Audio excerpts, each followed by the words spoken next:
Welcome to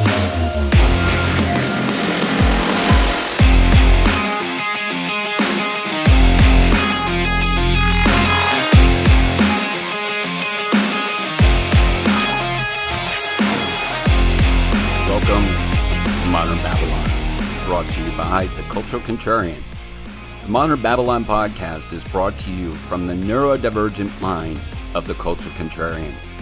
Cultural Contrarian is a private membership association which can be found at www.culturecontrarian.org. By going to the Cultural Contrarian website, you can simply enter your email address and be given the opportunity to explore the teachings and education provided to other private members. The reasoning behind the PMA is to establish privacy and security for those who want to learn about how to be free and stand on their constitutional rights lawfully and respectfully. If the goal is about achieving your own freedom and want to learn how to hold public officials accountable to their oath. Our podcast is sharing information that Cultural Contrarian is willing to bring into the public as a means to provide context of what can be learned inside of the PMA.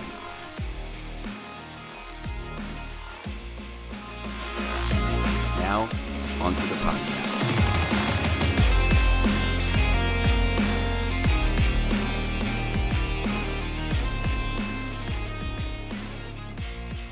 And this is Ryan Manor about Modern Babylon. I wanted to come on quickly and just put something out there for everybody to see.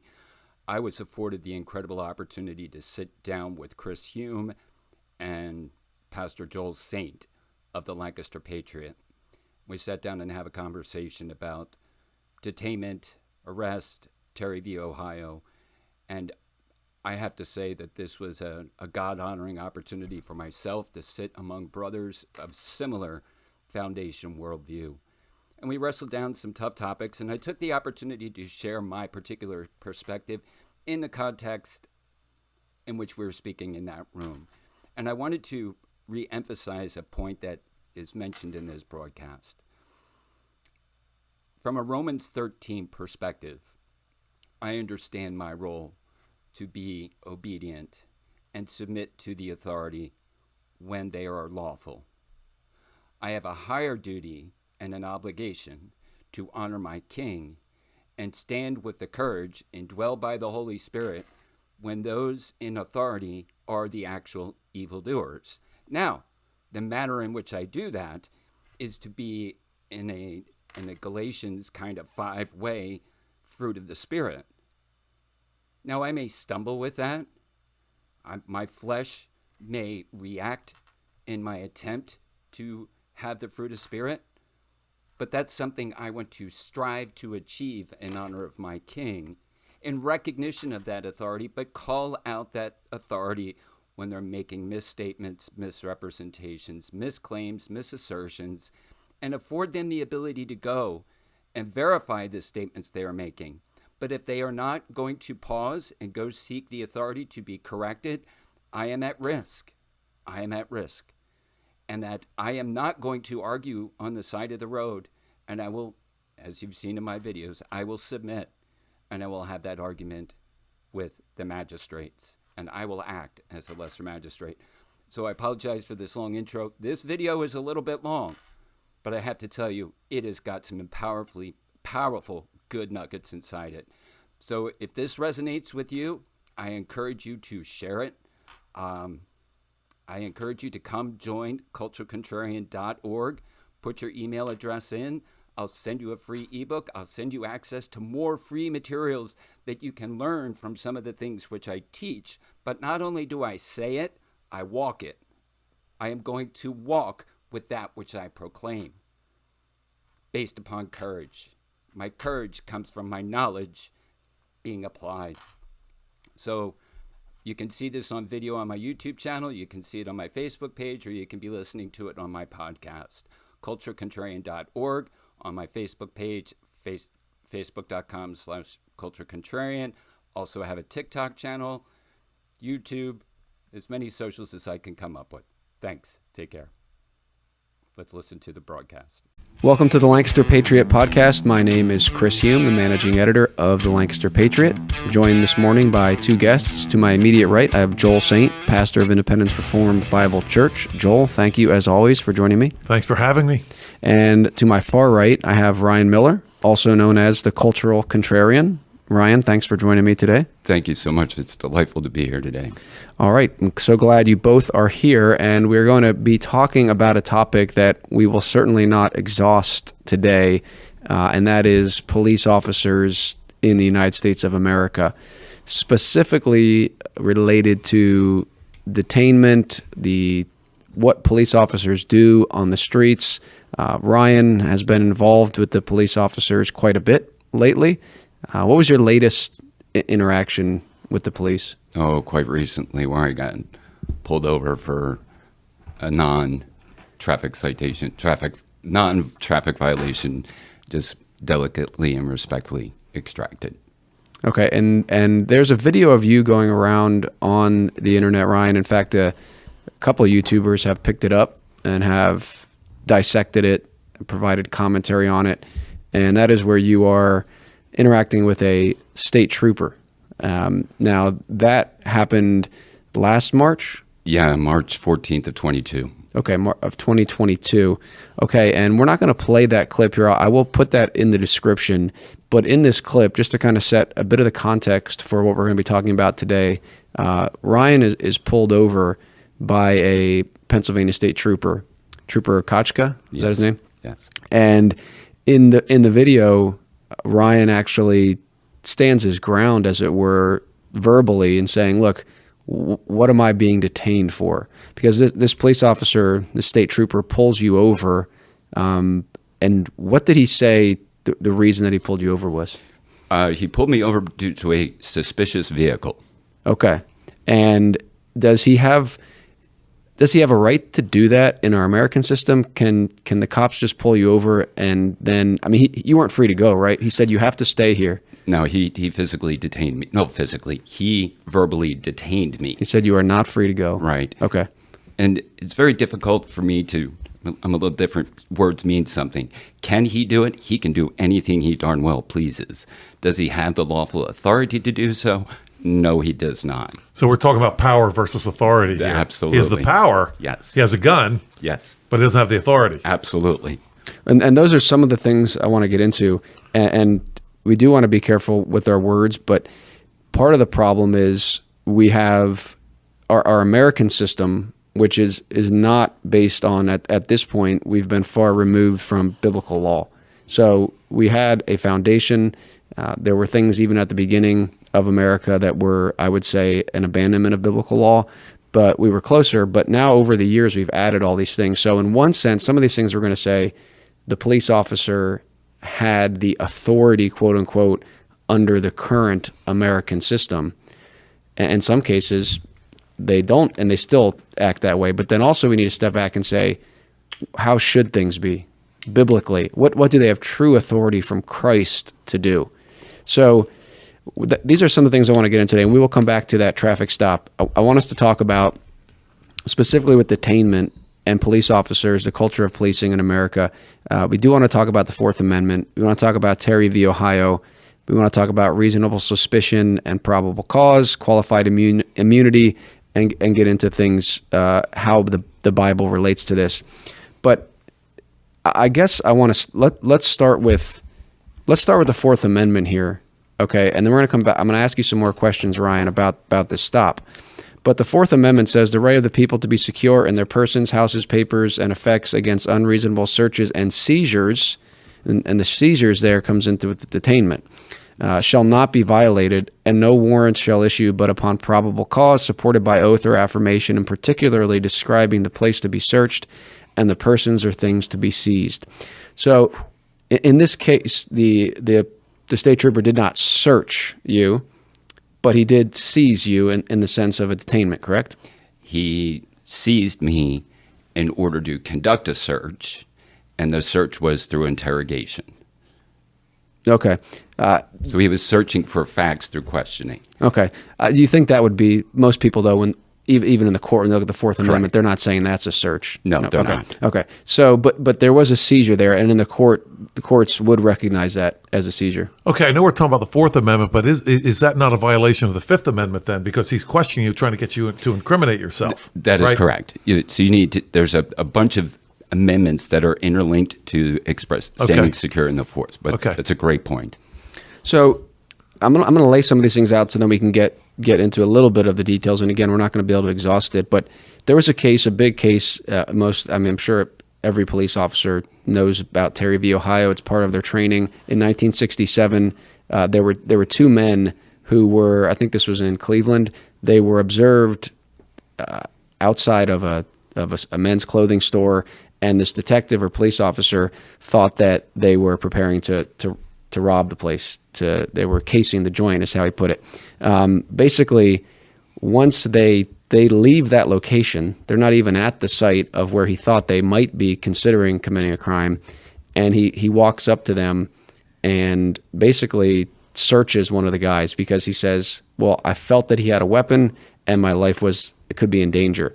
And so this is a big case. It's 8-1 ruled that, the cops do have the right to do a search, and they kind of, weaseled with the language and say it's not a full search, it's just a pat down, and we're just seeing if there are any weapons, and then if we feel one on the outer clothing, then we can go in. And so the court held that the search undertaken by the officer was reasonable under the Fourth Amendment, and that the weapon seized could be introduced into evidence against this man whose name was Terry. So Terry stops now have become a regular occurrence in America.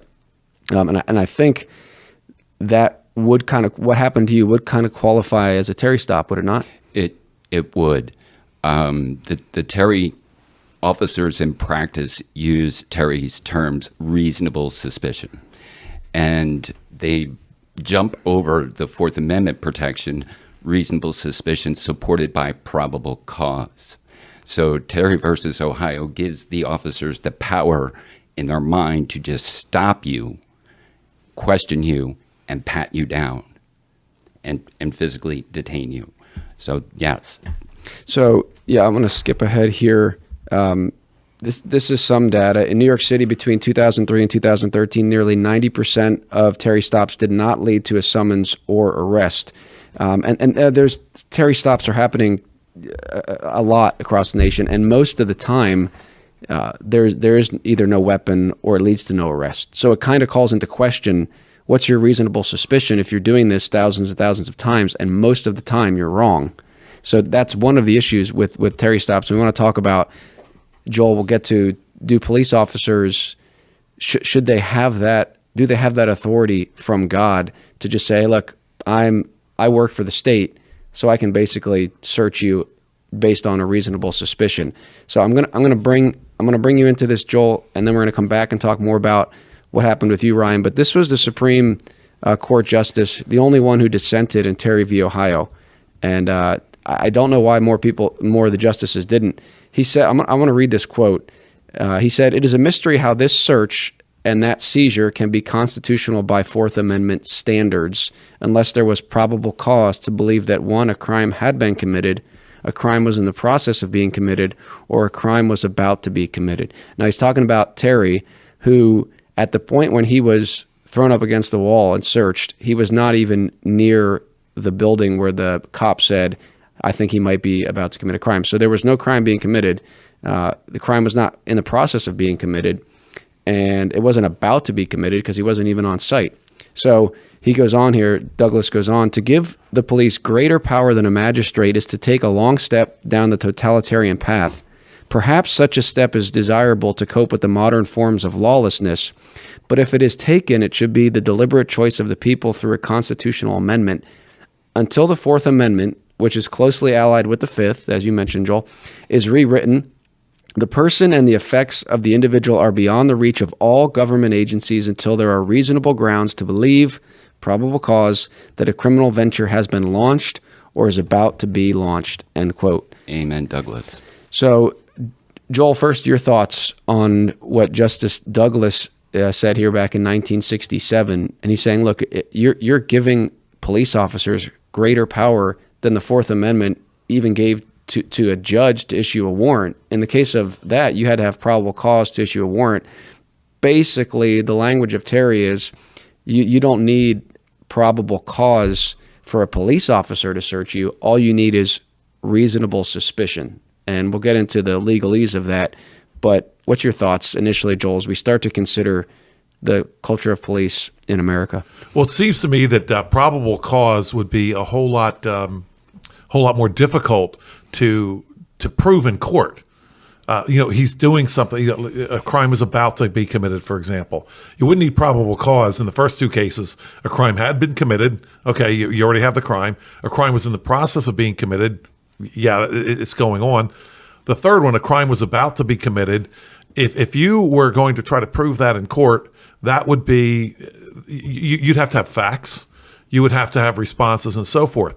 Reasonable suspicion. I don't like the guy's look.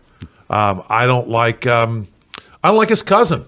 His cousin is a criminal. And you know what? He was seen hanging out with or it wasn't even seen hanging out with his cousin. He just, I think it's reasonable. So that is such a broad thing you can drive a truck through that, Chris. I mean, anything's possible with that. His point about a totalitarian path is mocked today. We're not totalitarian because we still have, we're still democracy and we can still vote. And of course, without going down this path, you can. There's a difference between casting a ballot and voting, for example. I've cast a ballot, but I'm not sure who I voted for in some cases, quite frankly. But getting off of that, biblical law, the Bible talks extensively about crimes. And what it says, and we'll get into this perhaps a little bit later, but what it says is that you have to have exactly what Douglas is talking about here, at least the first two. A crime is committed or in the process of being committed. There is no such animal in the Bible that I know of reasonable suspicion. And that has to do with even the fact of a police force. Interestingly enough, in the scriptures, we do not have the justification for a police force. Right. It's just not there. Now, someone's going to say to me, well, don't you want to call the cops when someone attacks you? You know why I want to call the cops, honestly? One of the reasons why I want to call the cops?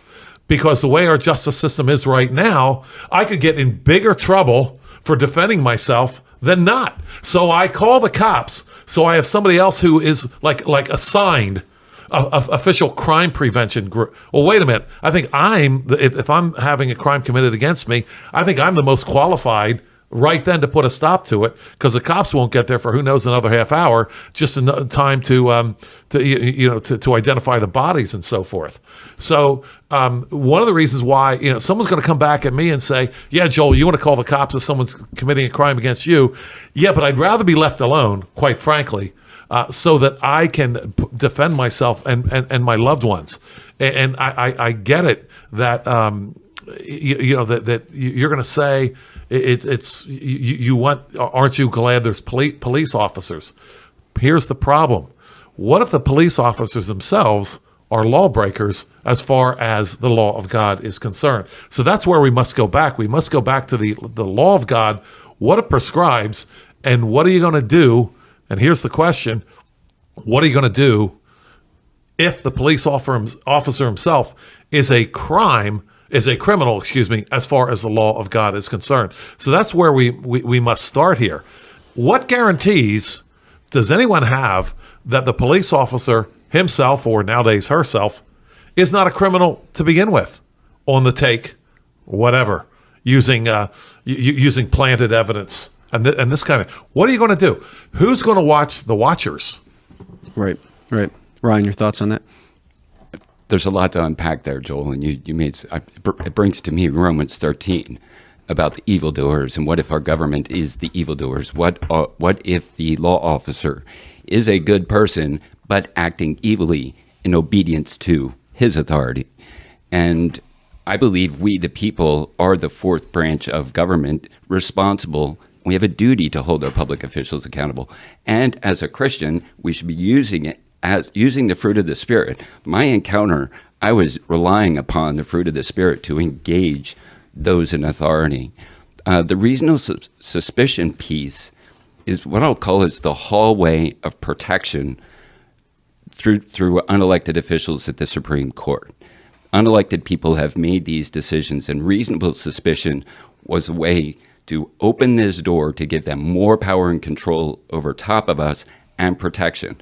That reasonableness word will pop up in Supreme Court precedent over and over again. And it's not up to us to determine who is reasonable. It's up to the court and the legal system. And specifically, when you look at these cases, and also with the case of Graham versus Connor, yes. That what happened was they said, okay, we need to actually, let me go to that right now. We'll come back and cover some of this stuff. Have it in the back here. Okay, so there was an objective, reasonable test that they came up with Graham. When Graham versus Connor, not to get into it too much, there was a diabetic who needed sugar and he wasn't able to get it, and the cops ended up roughing him up pretty bad. And looking at it, it seemed like that was very excessive. But what they ended up deciding was, well, we need to look at this from the perspective of the police officer in the moment. We can't look at this with hindsight, 2020. We can't do that. We have to look at it in the moment. And it all became from the police officer's perspective. And then it all becomes the sort of a game, to be honest, where, okay, this is the language the court has recognized. So police officers are trained to go in and say, okay, yeah, this is what I felt. I felt threatened. Here's what happened. He was coming toward. So all that to say, to your point, Ryan, the reasonable suspicion test and the objective reasonableness test have been either put in place or are used to empower police officers, 100%. Not to protect the people.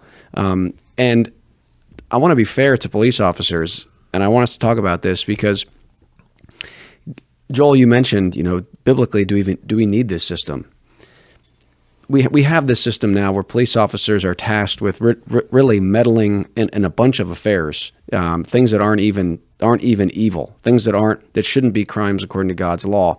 But the job itself requires you to go out there and meddle in people's business, stop them on the side of the road, even though they're not harming anybody, ask them for information, ask them to surrender their private information, even though they haven't been accused of a crime. All that, like, if you put people in those situations, if you put police officers in those situations, then stuff is going to happen, and they're going to want to be protected themselves. So these Terry v. Ohio, Graham versus Connor, kind of has given protection to the police officers in this culture of, well, they're doing such good work, we need to give them the benefit of the doubt, and these are protections for them. But in the end, the citizens or the people's rights ultimately are subservient to the police officers. Now, you talked about what happens when the police officers are the wicked ones. Did you hear what happened to Matt Truella's? I did. Yeah, I did. So I don't know, was that his son and daughter-in-law? Yeah, I'm not sure who it was. Someone from his church, at least. Yeah, so out in Wisconsin, and this, of course, we covered the Damon Atkins case where a police officer in Reading arrested Damon for publicly quoting the Bible. This just happened in Wisconsin, I think, a day or two ago, where some young kids, I don't know if they were minors or not, were arrested or detained or taken away for speaking. For speaking outside of a homosexual pride festival. So again, the police officers, they're just doing their job, right? And we're going to get to that. And if they just look at this, hey, my job is to enforce statism. I'm going to use every available court ruling I can in my favor. So yeah, the probable cause. So you have initially a consensual encounter with police officers, which sometimes you may think it's consensual. And like in your case, Ryan, like when you said, hey, am I free to go? He's like, no, you're not. And so at that point, it moves from a consensual encounter to basically a Terry stop, an investigative detention. You are detained because I'm investigating a crime. And that's supposed to require reasonable suspicion. But go back to what Joel said. Joel said when it's non-consensual, that you didn't agree to this stop, and you haven't committed any of those probable cause elements in the act of committing a crime, about to commit a crime, or a crime has transpired. You haven't done any of those things. I haven't agreed to this conversation. Stand on your fifth. I don't need to assist the officer investigate to criminalize a law-abiding citizen. And that's what my stop was. Okay, yeah, let's talk more about that. Just maybe provide a little bit of education for people, even though we're going to get into even more of a critique against the police system. But this is the system that we have now. And you were pulled over for a Terry stop. Now, I guess if we're going to try to give him the most benefit of the doubt, in his mind, he's saying there has to be a crime at least in his mind somewhere. And then the crime based on that interaction with you would have been trespassing from a public property. But as you've made very clear, you can't be trespassing on a public property absent of committing a crime. So I want you to talk about that. But first, in his mind, that's what he's quote unquote investigating, right?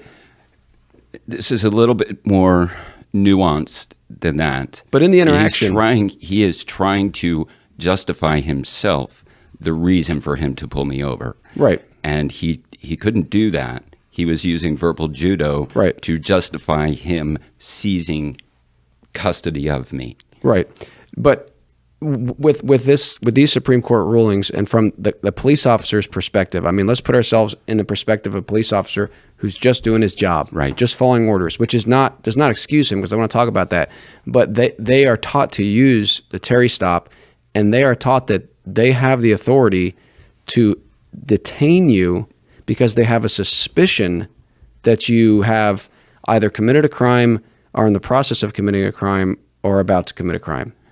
Right? That is correct. Yeah. Now, so in your case, he did not have that. He didn't have that because he could not really justify what the crime was. Right. Right. And he tried to lean on trespassing from public property, but the only way he could do that is if you had already, there was already a crime or something. Right. So I want people to understand that. And then I want you to talk about how you handled that situation, that if someone's pulled over, how can they stand on their Fifth Amendment rights? I'd like to do a couple of things in response to this path of conversation. First of all, I know there's going to be officers that are going to be listening to this just simply because of the audience that follows me, and I want to share it with them. So I want to address first Trooper Kochka and other law enforcement.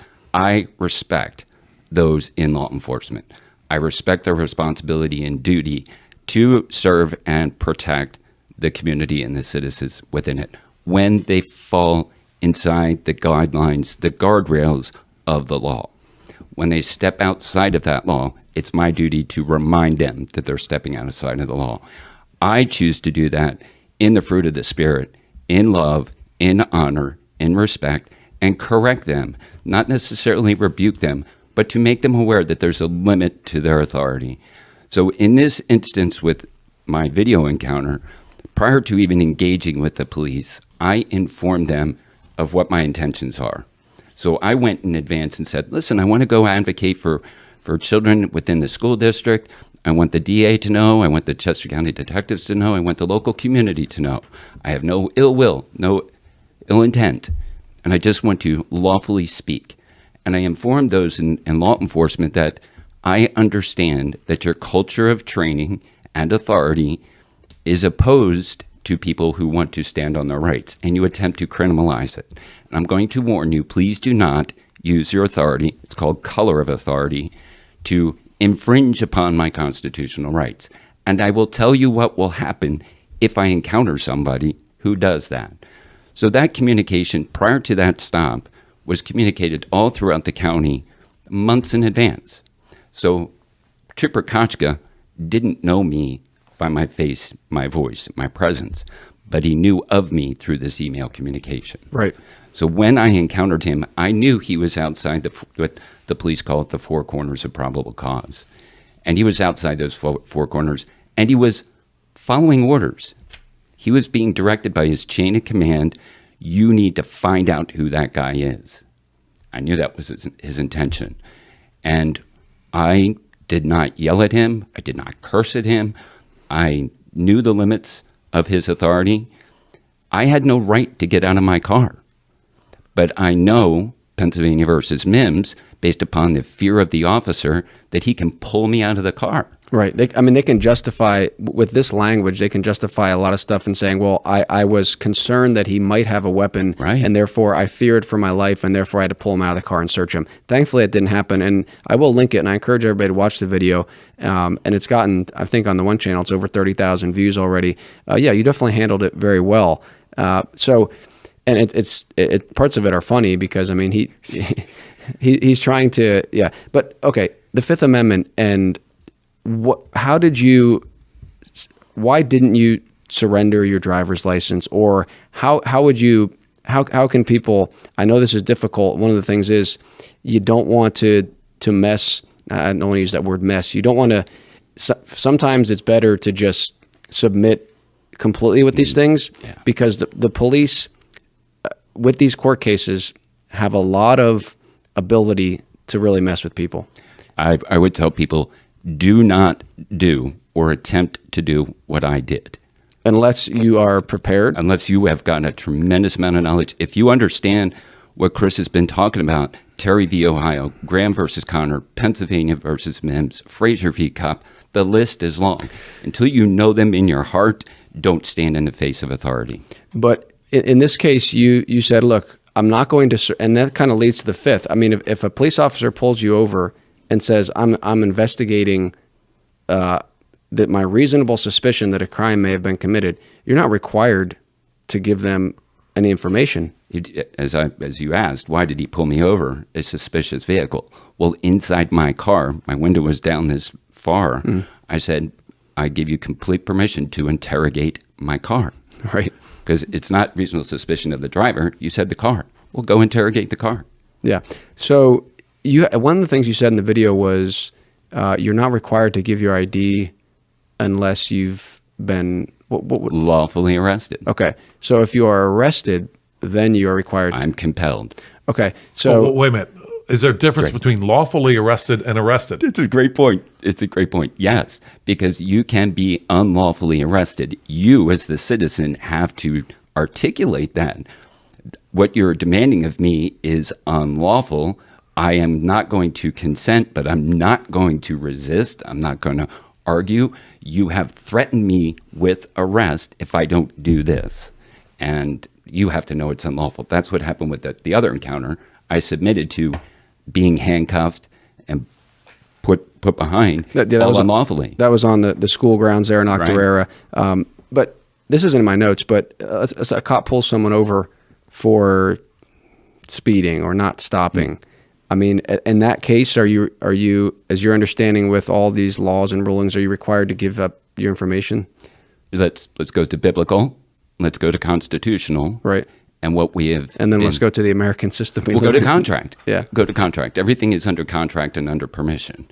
So I'm going to shift gears for a second. If you put your child in public school, you've signed a contract of in loco parentis, and you've surrendered your rights to the authority of the school. Well, when you get your driver's license, whether you know it or not, you have surrendered your right to travel to now be governed by the rules, regulations, statutes, and traffic code, because you signed that little document on the contract. So when you sign that, the terms and conditions, you've agreed to those terms and conditions. If you act in defiance of that agreement, now you're at risk. Okay. Well, that goes another topic to the argument of, which we've talked about before, submitting to getting a driver's license and registration. So we don't want to go down that road too much, at least right now. Be happy to later. Okay, but other than that, if someone says, look, the police officer pulls you over and says, hey, this is not about, I mean, a lot of times they use that, oh, you were not following a traffic law, and then they use that to get into more. But let's say they pull you over and they're just like, okay, I have a reasonable suspicion that this crime was committed. Well, you're within your rights to say, well, I'm not going to give you any information on that, right? You are, but absent of having the knowledge that you're talking about right now, you are going to experience the violence inherent in the system. Okay, so and as a small step to help people think more about that, what would be the initial reason or initial grounds they could say, look, if you are suspecting me of committing a crime, I'm going to lean on the Fifth Amendment here. I'm going to not surrender this information until I talk to an attorney. I mean, what's the initial step here to start thinking through these things? I got to tell you guys, he's going down a deep hole. And this is going to sound controversial. Again, do not do anything that I say. In respect of those in law enforcement, I hesitate to say this to other citizens. But a traffic stop, according to the Supreme Court, you are under arrest. Not a detainment, not a temporary detainment. The Supreme Court calls it an arrest. So if you're under arrest, we're afforded rights and protections under Miranda. So put your window down a little bit and say, officer, I'm under arrest. Please Mirandize me. Okay. And they read you your Miranda rights. Now you exercise and stand on those rights. You have the right to remain silent, because anything you say can and will be used against you in a court of law. You can remain safe in honor and respect of the officer, that I don't want to make any movements whatsoever to put you in fear. I don't want to reach for my driver's license. I don't want to reach for my insurance. I don't want to reach for my registration. Just respectfully honor your officer. I want to keep you safe. And you can take care of all of these things. If a crime has been committed, go ahead, open my door, put me in handcuffs. I'm just going to remain silent, and you do what you need to do, and we'll resolve it in court. Don't have a debate on the sidewalk. Just submit to their authority, but do not surrender your Fourth Amendment right to be secure in your persons, papers, properties, effects. Has to be Mirandized, and you can be safe. Now, if you try to go beyond that to stand on your rights without having the things that you're talking about now inside of you and stand in honor of God, you're at risk. Okay. No, that's helpful. That's a good place to start. And Joel, I want to bring you in more here now as we start to talk more about the biblical response to this stuff. I mean, part of the problem with this is there's so much legalese, there's so many court cases, there's so much confusion. This is from one law firm, and he says, detention in Pennsylvania can be regarded as an investigatory stop. That's a Terry stop. A person being detained, in other words, if, for example, a police officer stops someone walking down the street who's acting suspiciously to ask him or her questions, that would be regarded as a detention. You're not free to go. But it also says from the same law firm, there's no bright line rule as to when a detention becomes an arrest. So again, a lot of this stuff is fuzzy. A lot of it is unclear. The court has ruled on it over and over again, but they continue to have these issues. And it comes down to, in the end, it seems to be they defer to the police officer's personal judgment in the moment. And if they can justify, for whatever reason, well, I was reasonably suspicious, this person looked at me, they didn't look at me, they were walking too quickly, they were walking too slowly, then in court, I mean, sometimes that's held up. Mm-hmm. Well, that police officer in that moment, he had no idea if the guy had a gun, and this is how he responded. And that brings us back to, Joel, this whole idea of police officers and what they do now in America. And I want us to talk about that. And if we have more time, we'll maybe be able to get into a little bit of qualified immunity. But the role of police officers in America today, which of those roles are not necessary at all? And could any of those roles be carried out by another group? You've already touched on this. So I want us to move a little bit. I mean, there's so much more we could dig into, Ryan, with how to respond to these things. And I just wanted to whet people's appetite. And we can maybe bring up some more of these things if we have time. But what are police officers doing today, and who's responsible for those things in biblical society? Okay, yeah. So let's talk about a word that's almost becoming a bad word nowadays. The word freedom, or independence, if you will. And I would define freedom as that state of affairs where I am not punished for obeying Christ. That is freedom. And so if I'm driving down the road, or if I'm carrying something to help my neighbor, any of these things where I'm not actually committing a crime, according to the Word of God, that I should be free to love God and love my neighbor. That is actual freedom. Driving down the road with the wrong numbers on the back. I mean, how? Let's just ask ourselves this. Let's step back from our status mentality here. The idea that since a person has a gun and a badge, then they can stop you from loving and serving your neighbor. The point that you made, Ryan, earlier, notwithstanding that you signed a contract which I understand how that certainly can work. But if I have signed a contract that that enslaves me, if you will, just because I want to serve my neighbor, really by God's law, that's an illegal contract and really unenforceable from the standpoint of God's law. I get that's different from constitutional law. Chris, what you're talking about, you're talking about the difference between is and ought. And that's what we argue all the time here on this podcast. We get how it is in Terry versus Ohio, but that does not stop us from arguing how it actually ought to be. And see, one of the reasons why we embrace the idea, well, the police officer, let's give him that authority because he's there to prevent crimes. He's there to make us safer. I love your word fuzzy that you mentioned earlier, Chris. Things get fuzzy. One of the nice things about the Constitution is, for the most part, it's not fuzzy. And the fuzzier things get, then the more power that the person with the gun has. In other words, when we get fuzzy, now we're going from authority to power. Because, well, who's qualified to actually define this?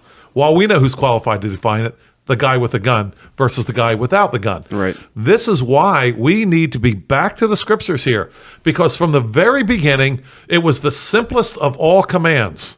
It was, you can eat of any tree in this garden, not this one. It's super simple. And what we see then is we get away from the simple word of God. Adam and Eve get thrown out of the Garden of Eden, and now the commands get more difficult. Now we need more. And in our own system here in the United States of America, we have more and more and more of the Federal Register. I still remember my driver's ed teacher in high school telling me, hey, yeah, when you get your license, they give you a book about this thick, right? But when they're coming after you, they have a book about this thick, right? It's a whole lot thicker. Why? We have gotten away from the scriptures here, and now we have to make up our own rules. And without getting this too deeply, there are statements in the scriptures that have to do with putting away evil from among you. Now, for all the statists out there that believe, hey, we just have to have the police officers here around us like all the time because they're going to be protecting us. When the scriptures talk about hearing and fearing, they talk about judging per God's law actual offenses, not suspected offenses. I want to underline that. Right. We're not talking about we're talking about actual offenses. And our problem is that we don't judge actual offenses. We've cut down on the actual offense. I mean, we talked about this before, Chris. Up until 1951, rape was a capital offense here in this country. Well, now we're not a lot nicer to rapists. And as we've seen the actual punishment for actual offenses go down, we see the we see the conviction level go down as well, because it's not as big a deal for a rape, and you know what, we don't need quite as much evidence, and we'll put this person away or whatever. Can you see how getting away from the scriptures enslaves us all? A quote here from Horace Greeley is, of all people, is helpful here. It is impossible to enslave a mentally or to enslave mentally or socially. Let me start over again. It is impossible to enslave mentally or socially a Bible-reading people. The principles of the Bible are the groundwork of human freedom. And some people are going to say, well, that's not freedom to punish a capital offense. Well, no. Not for the capital offender, it isn't. No. But I'm telling you what, it's freedom for everybody else, especially the people who he's going to kill once he gets out of jail after 5 years. Right. Now, I think one of the reasons we have this problem is because we have, and this actually ties in with what we were talking about the other day on the podcast yesterday, we've abandoned the role of the people to deal with evil. Now, again, I'm not advocating anarchy. There needs to be civil rulers, but we've said, okay, let's hand everything over to the state. So the police officers, I mean, let's talk about robbery, for example. I mean, why do we need police officers on the streets at all? Only because the people have given over their responsibility to protect, right? I mean, the cop cars a lot of times say to protect and serve. Well, to protect from what and who? If the people are armed, right, and a free citizenry would be able to be armed, they can protect themselves from people who would either murder them, or try to murder them, or rob them, right? So, but because people have given over our responsibility to do these things, and now we turn to the state and we give them all this, we give the state the power now to do what we should be doing. And then we should not be surprised when they take that authority or power and go as far as they can with it. Yeah. Let me address it this way. Should a police officer, just ask a very simple question here. Should a police officer be every bit as much concerned about breaking the law, let's say even the constitutional law, as a regular citizen? And the answer is yes. Should be. There was a should. They should be. Should. Right. We're talking about ought here. Yeah, an ought again. So you have to know, even if you are a person who defends the institution of police officers to the max, you should be asking yourself a question here. And that is, why is it that a police officer is not as in fear of breaking the law as a citizen? I'll give you an answer to that. And it's a Supreme Court precedent in Graham versus Connor. Graham versus Connor says it's not reasonable for any public servant to know the laws they're to follow, to enforce the laws appropriately. So it's not necessary. It's not reasonable for them to know the actual law they're enforcing. Correct. That's unreasonable. That's unreasonable. Well, now I'm really concerned about reasonable that, search and suspicion. Now, what's reasonable? I'm really concerned. But take it one step further. Ignorance of the law is not a defense of the law in a court of law imposed upon we, the people. For slobs like you and me. Correct. Right. Yeah. And the Supreme Court takes it one step further. In order to crest the hurdle of reasonableness of an officer, you have to do what I did in that video. The Supreme Court uses a language, belligerent complaint. I need to be belligerent in my complaint with the officer and say, you are depriving me of my constitutional rights under 42 U.S.C. 1983, and recite this stuff. I have to make him informed of Graham versus Connor, Fraser v. Cobb. I have to give him the opportunity. In that video, I said, I would suggest you call the district attorney to inform him, give him every reasonable opportunity to know the law which he is representing. He misrepresented trespass law. I had to correct him. That's my burden. That's my duty. And I want to go back to what you were saying before. Shouldn't be, but it is in our system. I agree with this. And that I have a conversation with a dear friend, and it's always these should words. And I want to say, let's stop talking about the should and oughts. Let's talk about what is and are. And our role of law enforcement should be to protect us from harm and trespass. They are inserted when somebody has received harm or somebody has been trespassed against. That's what the Bible would call a good authoritarian. Unfortunately, our society has redefined what harm is. It can be feelings, emotional response. We're getting into this thought speak of you used the wrong pronoun, you've offended somebody, so we're going to incarcerate them. So it's the harm and trespass. We have a duty to ingest God's word, to stand in its truth and righteousness in the face of tyranny. But that requires a tremendous amount of courage. And until you are in that word and allow it to manifest it through you and do your duty to understand the rules, laws, legislation that's put before you, accept that you're on the plantation of tyranny. And until you're willing to unlink those chains of restraint that are upon you, accept your place in this society. And I am not free. I choose as to when I want to safely stand free. And I make my own decision as to I have to consent.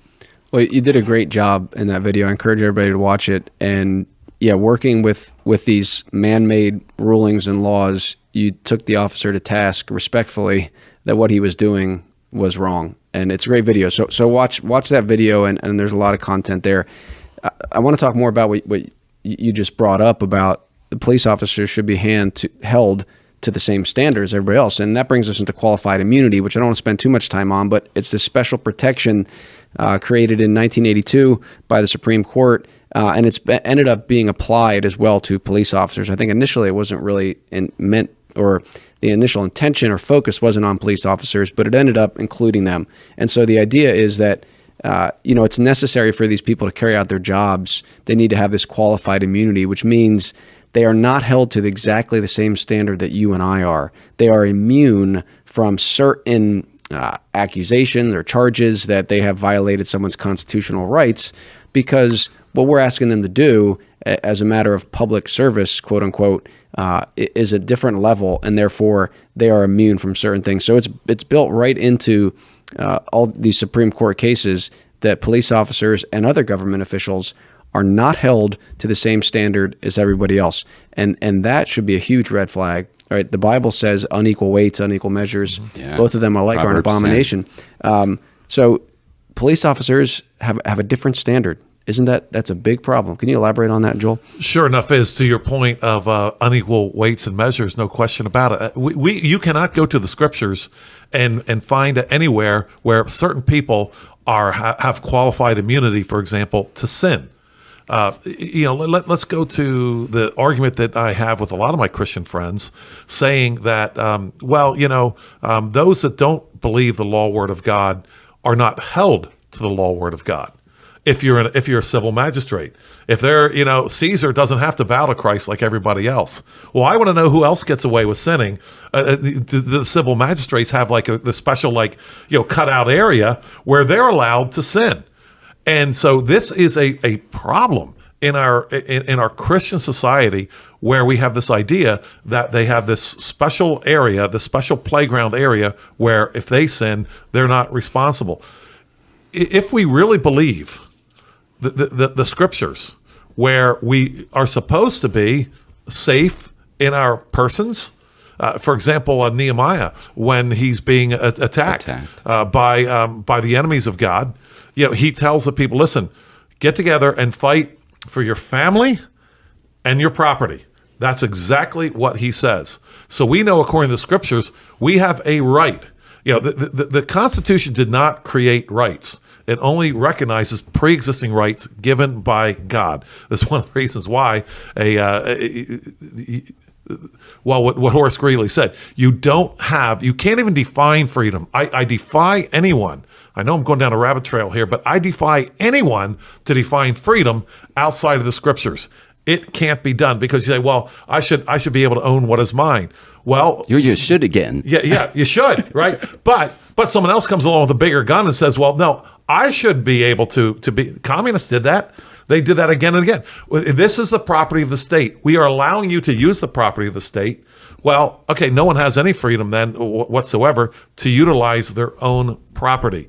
So here is the thing that I would want to just pound away at. No one has the right to unlawfully, scripturally speaking, damage the person or the property of another person, no matter what badge they have, no matter what gun they're carrying. I want to take this in a direction that I want to affirm you. This is a very rooted Christian scriptural response, that you are making morally objective truth claims. Our society and culture has been infected with moral relativism, yes, and evolutionary or neo-Darwinian, that survival of the fittest. So in the survival of the fittest domain, if you have something I want evolutionarily for me to survive, I can take it from you. And moral relativism says, well, there's no moral objection to why I infringed upon you. And discernment and critical thinking needs to be anchored in truth. And Scripture is the source for truth. Or, in this world, give me your replacement objective standard of truth. And everything you said, I want to stand free. I want to claim being free.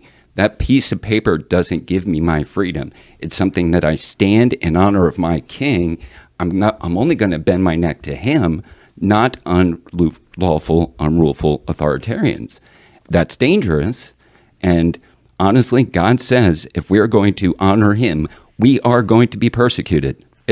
Our flesh is going to get hurt. And if we're afraid of our flesh, we'll acknowledge your fear.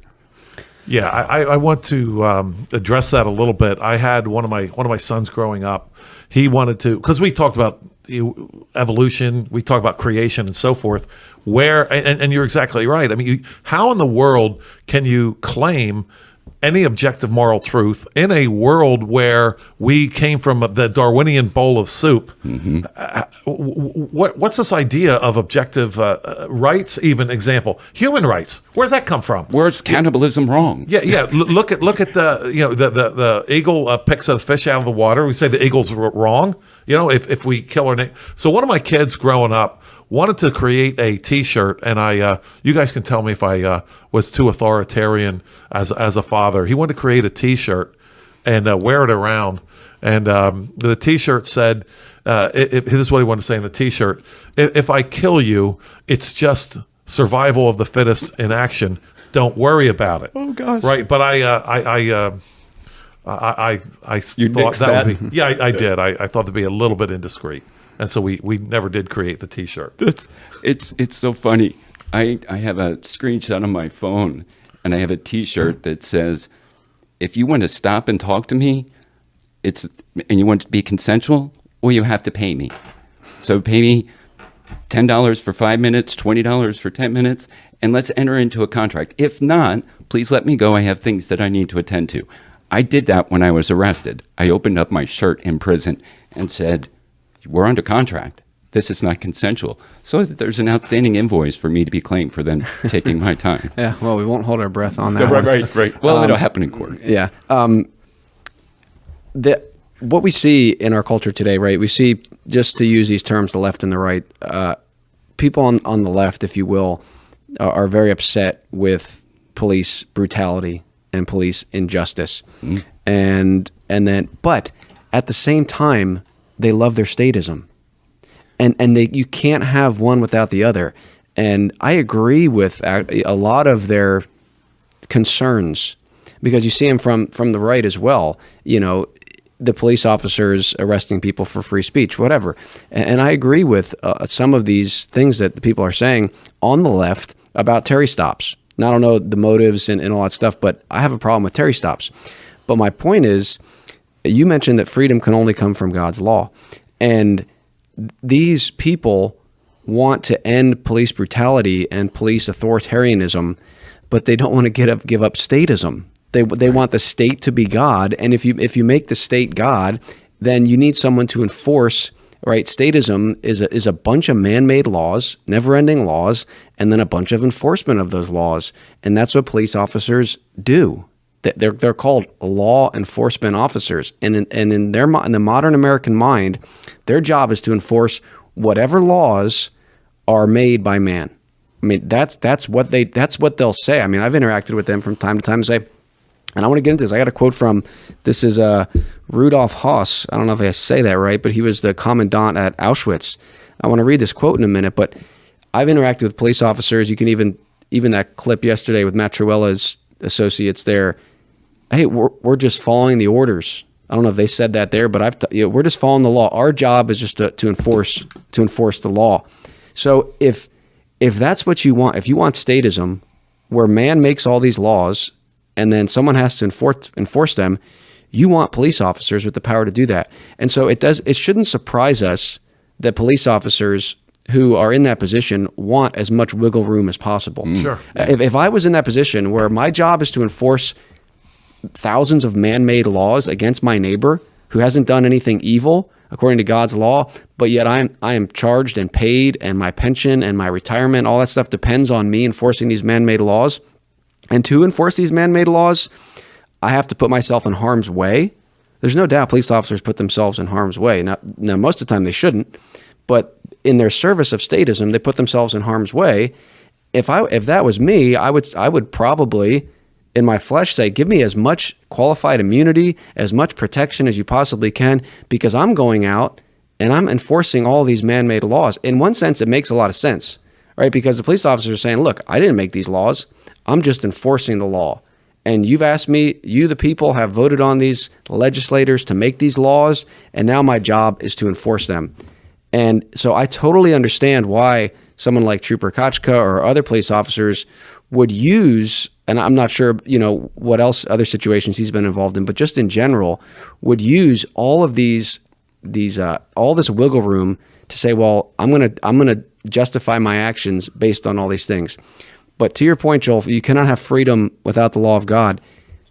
the left and the right, they miss the whole point here, because they're arguing over, how the police officer should act when they're both accepting statism. Mm-hmm. And this goes to what we talked about, with Luke yesterday in his book, that if we give if we grant to man the power to make never-ending law, then you're going to need a never-ending law enforcement pool, supply of people to enforce that.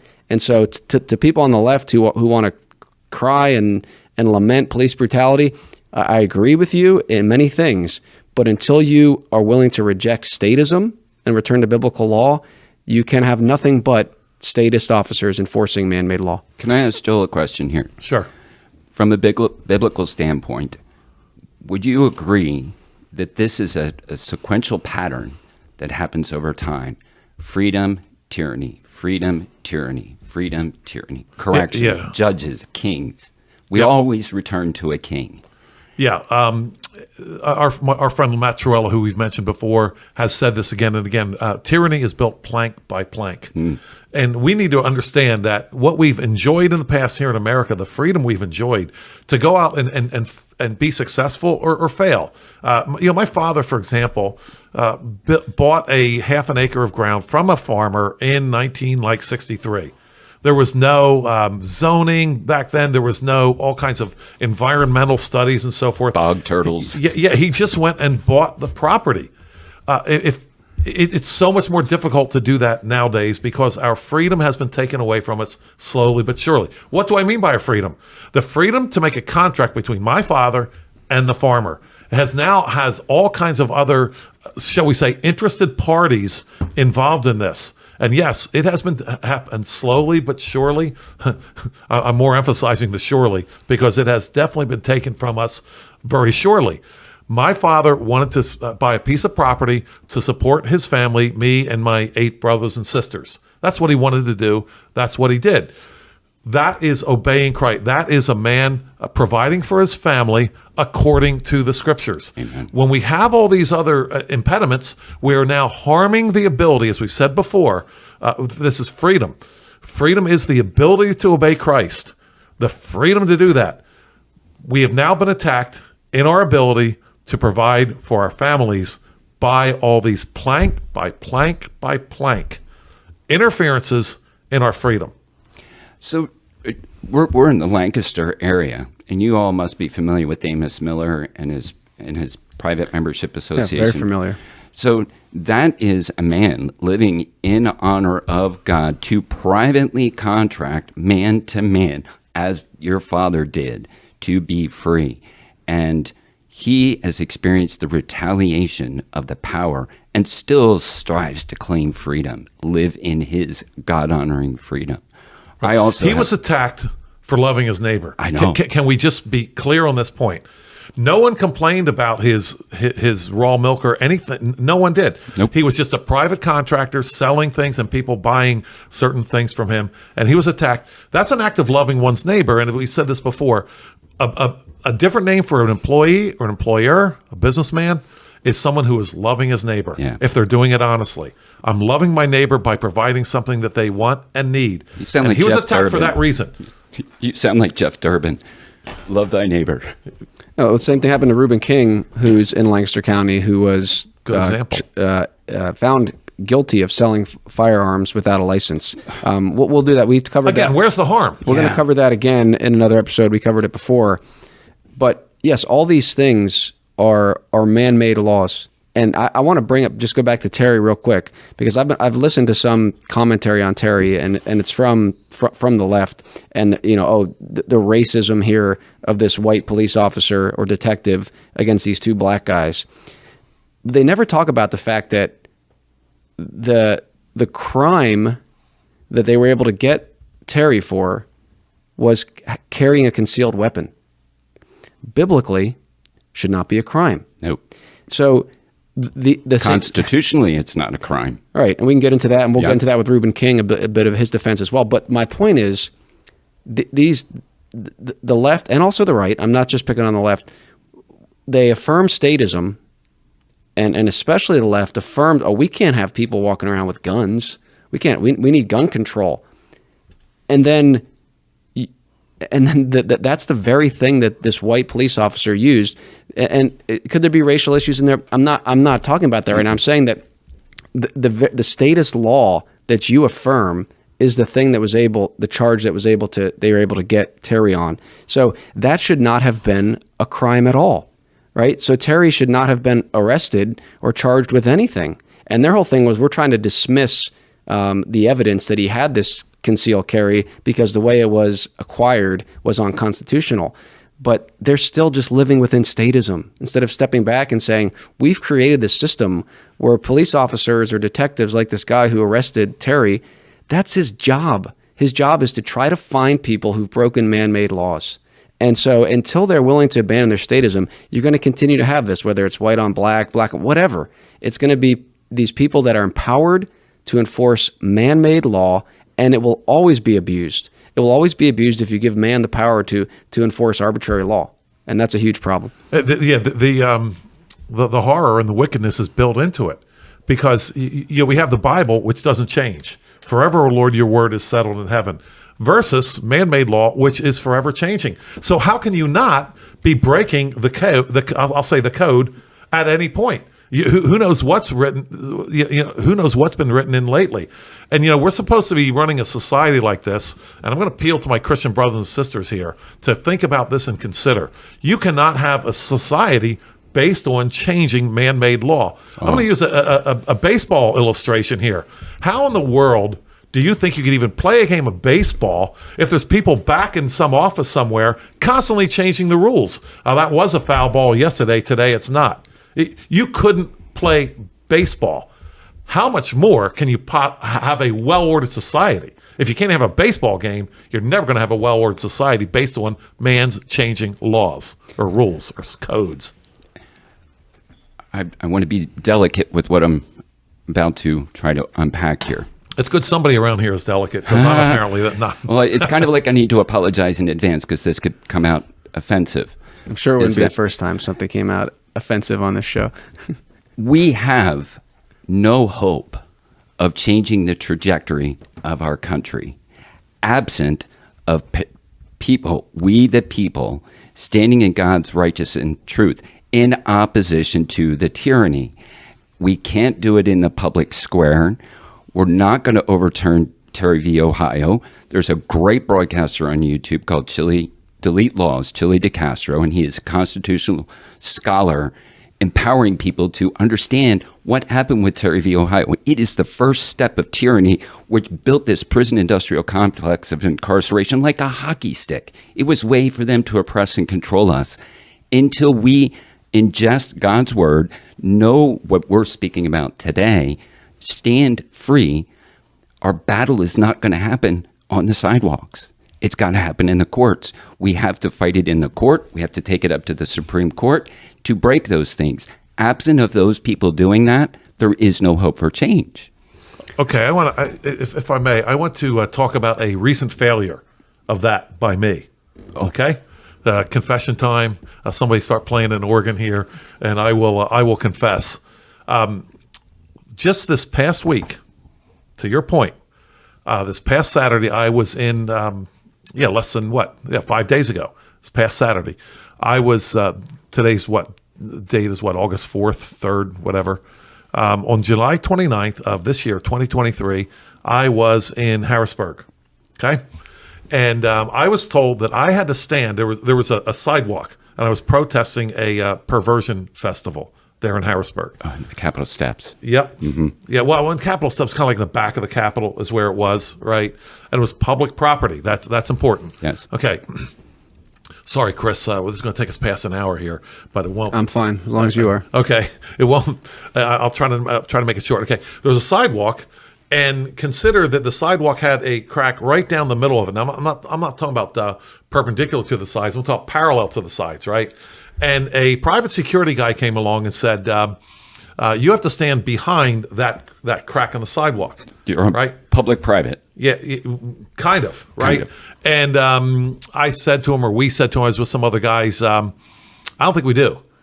He said, well, you have to talk to my boss. I said, well, we want to talk to him. So a police officer comes over and he says, no, you're allowed to stay on the entire sidewalk, which was completely different from what we had just been told by the private guy, right? Sure. But you're not allowed to be in the grass. Well, what happens if you go in the grass? Well, I'll warn you, and then I will arrest you. Okay, now I've been thinking about this, and I'm really glad we're having this conversation here, Ryan, because I've thought about it a lot. Here's the thing. So I asked him, I said, well, it's a public park. Yes. It's public, not private. So what statute will I be violating if I enter that park? Correct. Right? He said, well, I don't know what statute it is. It was passed. It's a federal statute passed a year ago. Okay. I said, well, then I'm being punished for what I believe. Right? I oppose this. So because of my belief, I'm not allowed to go in that park. I thought about this later, and I think I should have been arrested that day. And here's why. Because if he can't tell me what statute I'm violating, I didn't think about this till later, on what possible basis can he arrest me? And so to your point, yeah, so I stood up to him sort of on the sidewalk, but without getting into the courts, I don't think I did much good at all, frankly. So in your circumstance, having more knowledge on these precedents, how I conduct myself in that exact scenario, I cannot be removed from public property absent of committing a crime in progress, or a crime about to occur. The probable cause elements from public property. I have this conversation with the officer. He threatens me, if you do not leave, I'm going to arrest you for a trespass. I have a little folder that I have a piece of paper in there, which is a color of law violation. I also have a QR code that follows the Privacy Act of 1974. And I say, officer, I just need your name, your badge number, your superior, your phone number, and I need you to either write down the crime that you're alleging I have committed to be removed from public property, or you tell me, I'm going to write it, you need to initial it. No, you're not going to initial it. I take a photocopy of it, and I hand it to him, and I say, officer, you've been served. No confrontation. I've given you a color of law warning violation notice that you unlawfully used your authority to deprive me of my constitutional rights. I'll see you in court. See, what's happening here, Ryan, is you've got your folders, you've got all this knowledge, and the rest of us are saying, I just want to be left alone. Do I have to work that hard just to defend my rights? And the answer is yes. And I would argue in my case here this past Saturday, I'm going to invoke Alexander Solzhenitsyn here. We didn't love freedom enough, he said. We didn't love it enough. And I would have to say, again, with a confession time here, that you could charge me with not loving freedom enough. It's a lot easier for me to just say, all right, officer, I'll stand out here. I don't want to go against you and get arrested and so forth. But I'm asking myself, Chris, do I love freedom enough? I'm asking myself that right now. But ask yourself another question. Give yourself permission to own when you are not in the moment of loving freedom enough. I was similarly up at the Capitol steps when End Abortion Now, Jeff Durbin was up there speaking. And I went, my wife gave that to me as a birthday present. And I said, well, let's go walk in the state capitol. Well, I'm a man who walks around with a pocket knife. Sure. And in order to get into the capitol, I have to surrender the pocket knife. And I'm standing at security and I'm looking at my wife and she's looking at me and she's like, Ryan, what are you going to do? Are you going to take this stand right now? And I said, sweetie, I love you more than my freedom right now. I'm going to surrender my identification and my knife to this authoritarian so I can enjoy this with you. And I wanted that time with my wife. I knew I was a hypocrite, and I surrendered my freedom in that moment, and I gave myself a pass. I cannot be 100% all of the time. Yeah, I don't know if I would consider that hypocrisy or submitting to a bully. I own it from my worldview that I acknowledge my hypocrisy. Okay. Yeah. I mean, there are certainly cases where you could look into that and say, I'm going to choose to turn the other cheek right now. I'm going to submit to this tyranny for a higher purpose. Yes. And I agree we should these things should be fought in court. But I also think there's an even deeper issue, because when we've granted the state the authority or power to make all these laws, there are already probably laws that they could get you on. And the more and more are coming out that they're going to make laws that make it illegal to preach the gospel, that make it illegal. And so in that case, even in the courts, you can't win. And so that's why we do need those things. But of course, and I think you would both agree, we need more than that. We need the hearts of the people to change, to want liberty, to want God's law. Because if you don't have God's law and the law and the gospel, you're going to have statism. So I want to talk about two more things here. One, again, if people want to end the effects of racism, right? Like these people on the left talk, the cops are racist and there's such racial disparity in these Terry stops and so on and so forth. I'm going to grant them that. I'm going to grant them that it's disparate to the races. But if you want to end the ability of people to oppress and harass others, I'm going to grant you your whole position that the police officers are racist. I'm not saying everyone is. I'm granting them for the sake of argument. If you want to end that, then get rid of statism. Because if you have biblical law, you won't have law enforcement officers who can go around and cuff people, slam them up against the wall, and search them when they have not done anything evil. And statism allows police officers to harass and oppress people who have committed non-evil acts. And so, of course, there's going to be some people that abuse that. And so, again, I mean, this is one of the things, as Christians, we need to push the antithesis and challenge these pagans who want to come out and cry, we're all about justice as pagans here, and you Christians are want to oppress everybody. No, you want freedom. You want to see the streets, with people not being oppressed and tyrannized for whatever reason. If you want to say it's because of their skin color, fine. For whatever reason, don't grant the government the power to tyrannize people, to terrorize them because they've broken man-made laws. Yeah, I want to apply this to the left here a little bit too, because they're such hypocrites. They're all about police brutality and so forth. Well, I do remember back in 2020. First, if we go talk about brutality, can we talk about babies that are unborn? If you really have a brutality problem, let's definitely start there, which the left doesn't care about. But I remember this clearly. Remember back when in 2020 during the Summer of Love, when the buildings are being burnt, right. All the rioters Peaceful and so forth, protests. killing people, protests, peaceful protests going on, right? Do you remember that goofy CHOP zone in Seattle, or Chaz zone, where they actually took over like an area of like 10 blocks or whatever, and they set up, guess what? All the people against police officers, they set up their own little police force, and none of these lefties who have a problem with honest policemen, there are such things. None of them had a problem with that. So they are hypocrites through and through. Now, why do I feel like I have to point that out? Because anyone who takes a position not based on the Word of God is ultimately in a hypocritical position at some point. They're going to have to be, and I will not allow them to get away with the idea they really do care about brutality. Because if they really did, they would have said, hey, wait a minute, we're the ones who've been shouting about police. Now you guys in your CHOP zone set up your own little police force, which if you recall, Chris and Ryan, they were extorting money. From the shop owners, from the merchants, from the that's the first thing they did, and all the lefties, Cosa Nostra, that's what they were, organized crime. All the lefties that have a problem with the police suddenly were like quite silent. Again, I don't blame them in a sense, because what else can they do? They're against the scriptures, they're against God's law, and they're going to ultimately going to do exactly what they said they hate in someone else. This is Romans 1 type stuff. You have a problem with stealing? Do you steal? Paul says, yeah. You have a problem with police officer brutality? Do you exercise it? Yeah. And it didn't take them long either. It was just a couple of days till they were exercising their own brutality. I want to see if I can take this another level deeper, and this is what my audience is familiar with me doing.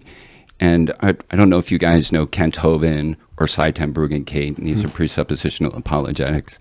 In knowing the source of truth and whether your brain actually functions, do we have the ability for critical reasoning? And my screensaver on my computer, it says, never attempt to reason with unreasonable people, because I want to know if you have the ability to properly think. And Kent Hovind says in the God, the Creator, is the triune of trinities and transcends time, space, and matter, and inserted himself to create these immaterial laws which govern a material existence. And I'm going to call those laws the laws of logic. So when you're talking about hypocrisy, which I completely affirm, I say it's a violation of the law of non-contradiction. Things that are opposite can't be true. So when you get into, and you're crusading for end abortion now and the babies that are out there, and I've been on the sidewalks and proclaiming to rescue those children as well, I'm dealing with pagan, broken thinkers that are trying to argue time, degree of development, proximity and location. These are all emotional arguments that are not rooted in logical, critical thinking. And I would not want to categorize this to just the state or to law enforcement. I'm going to categorize it to all humans, that humans, whether you are an officer or you are a technician at a hospital, you're obedient to your master, and you're going to follow those dictates, rules, statutes, policies for your self-comfort, and you will not stand in opposition of authority, period. So let me jump on that, because when you're talking about, Chris, you're talking about the left and the right. Yes. But in the end, if we're against God's law, are we not kind of like in the exact same category, really? Because, the right says, well, I'm for law and order. Well, wait a minute, who's law? The Chop Zone, they were for law and order too. They're law and order. So left or right, I think you're in the exact same box if you oppose God's law. What is the difference? Right, and that's the thing. A lot of the stuff on this podcast, at least, the left looks at it and assumes, oh, you guys are all about Trump and you're about the right. Like no. I'm saying that both left and the right, not hardly, both left and right, are statists. They have accepted statism. They've accepted man-made law. They've denigrated God's law, and this is what we get. We're going to have, if you put man-made law, you're going to have police brutality. It's inevitable. Even with all the good cops there, you've created a system for them. Call it human brutality, not just police brutality. Humans are deceitfully wicked. Right. And that's the thing. The police officers are no different than any other people. You put man in a situation where he is tasked with using force to get compliance to man-made law, you're going to have a mess. And that has more weapons. Right, and that's what neither left nor right will address. If you want to end human brutality, then don't give one class of people the power to enforce man-made law over another. We could go on and on about that.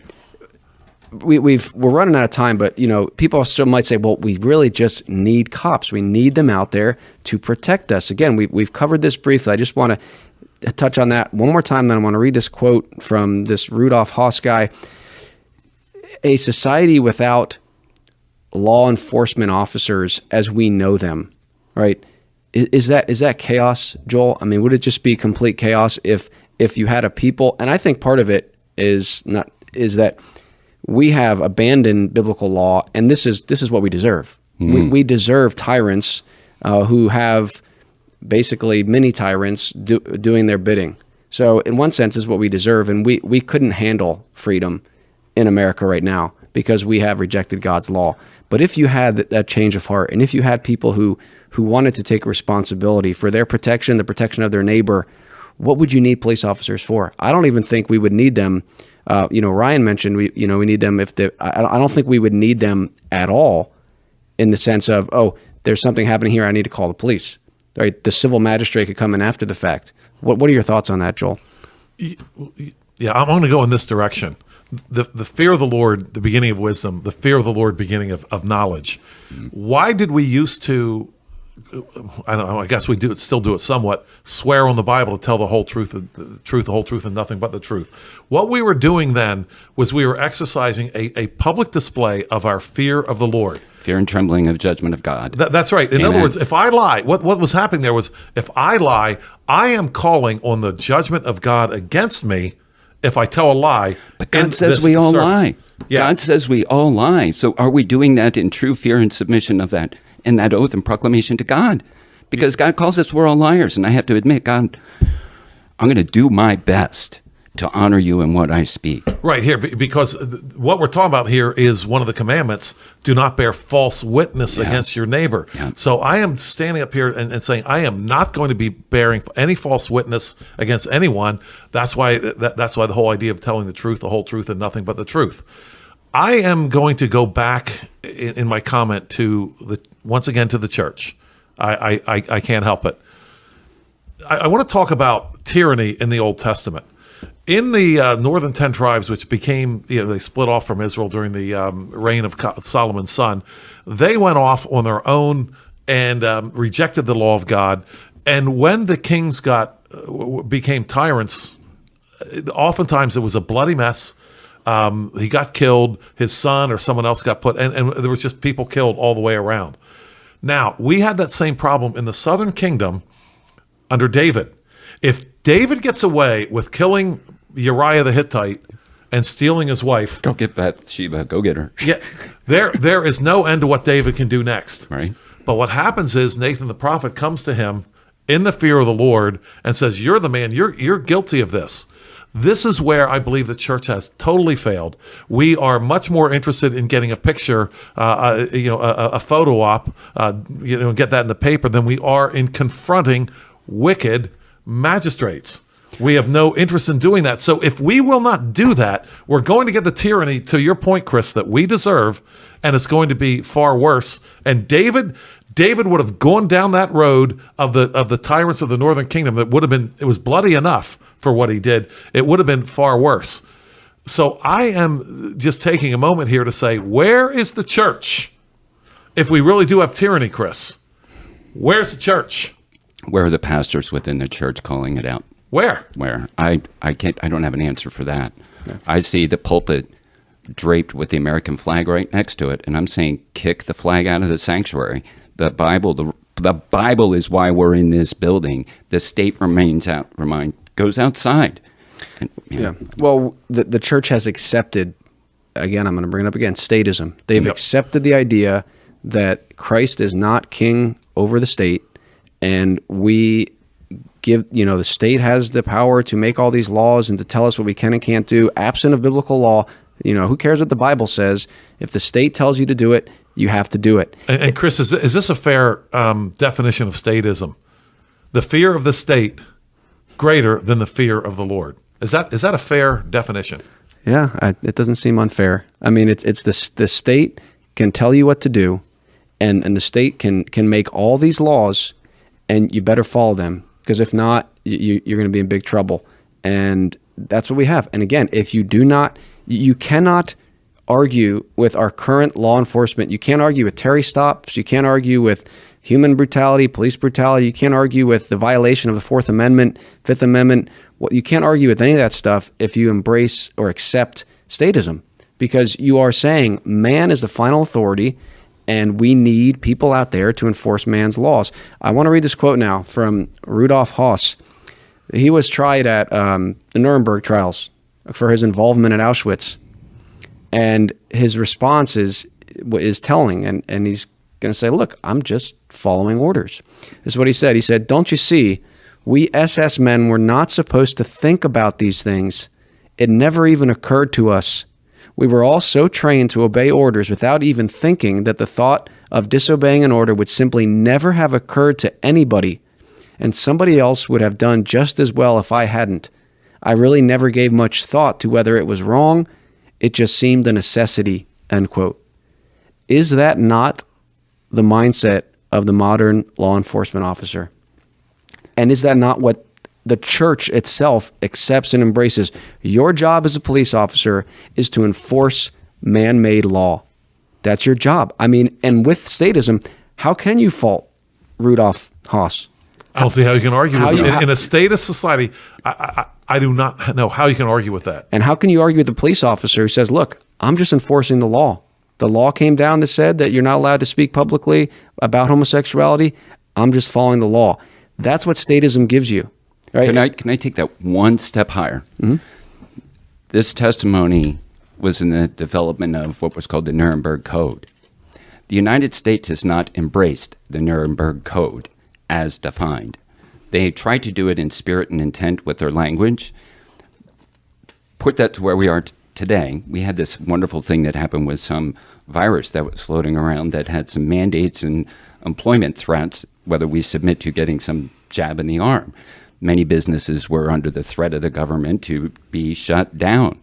These were, you can hypothesize that this was a medical experimentation on willing people who did not produce or submit to informed consent and wound up saying, I'm going to be the statist. I'm going to follow and submit those people creating these laws to participate in this medical experimentation without understanding the consequence. Could be a rail car, could be dropping gas canisters into your home just because they're following. So I just wanted to emphasize your point a little. Yeah. Joel, anything you want to add to this? We're just about out of time, but I hope I'm making sense here. You are. If you give man the authority to add to God's law, disregard God's law, make man's law, and then you have a system of people to enforce that, how can you fault them? And that's kind of my defense of police officers, that in the statist mindset, I totally get it. I totally get it. Yeah. And so that's why we need to attack statism at its core. I'll say this. Every single person is going to fear someone. You're either going to fear man or you're going to fear God. And the fear of man definitely brings a snare, according to the scriptures. The fear of the Lord is the beginning of wisdom. It's the beginning of knowledge. Joshua said, choose you this day whom you will serve.